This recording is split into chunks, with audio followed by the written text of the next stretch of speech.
اللہ کے نبی صلی اللہ علیہ وسلم کو جب حاجت پیش آتی تھی تو آپ 2 رکعت نفل کی نیت کرتے وضو کر کے اچھی طریقے سے، اور پھر یہ دعا پڑھا کرتے تھے۔ اب تو مسلمانوں میں حاجت کے نفل کی رواج ہی ختم ہو گیا، رواج ہی ختم ہو گیا۔ اور پیارے رسول صلی اللہ علیہ وسلم اپنے ساتھیوں کو بہت اہتمام سے یہ نماز سکھایا کرتے تھے۔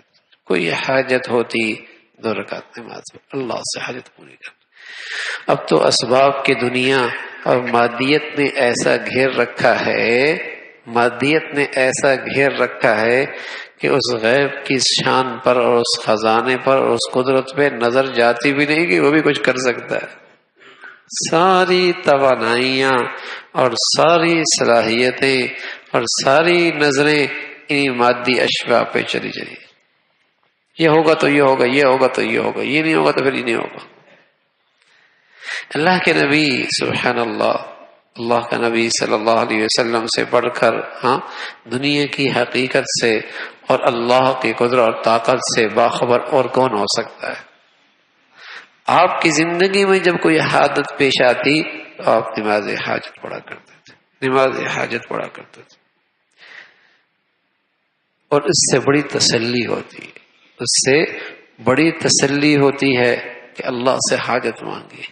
میرے عزیزو، درخت کا پتا بھی اس کی اجازت کے بغیر کوئی نہیں حرکت کرتا، اور زمین کا ذرہ بھی اس کی حکم کے بغیر نہیں ہلتا، اور سمندر اور دریا کے قطرے بھی اپنی جگہ سے اس کی اجازت کے بغیر نہیں ہلتے۔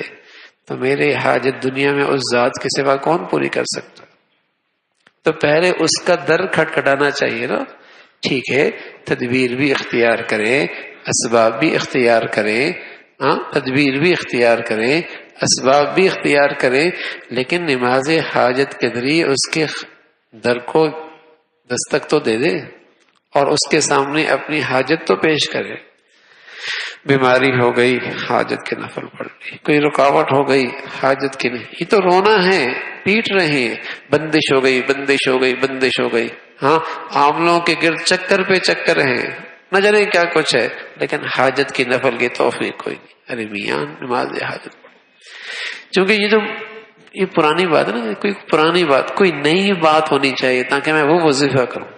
اگر اس کو بولو نا رات کو ایک ٹانگ پہ کھڑے ہو کے تو نے 501 مرتبہ، اور وہ بھی قبلہ کی طرف رخ ہو کے، نہ دائیں ہلنا ہے نہ بائیں ہلنا ہے، یہ وظیفہ پڑھ لو، پڑھ لے گا۔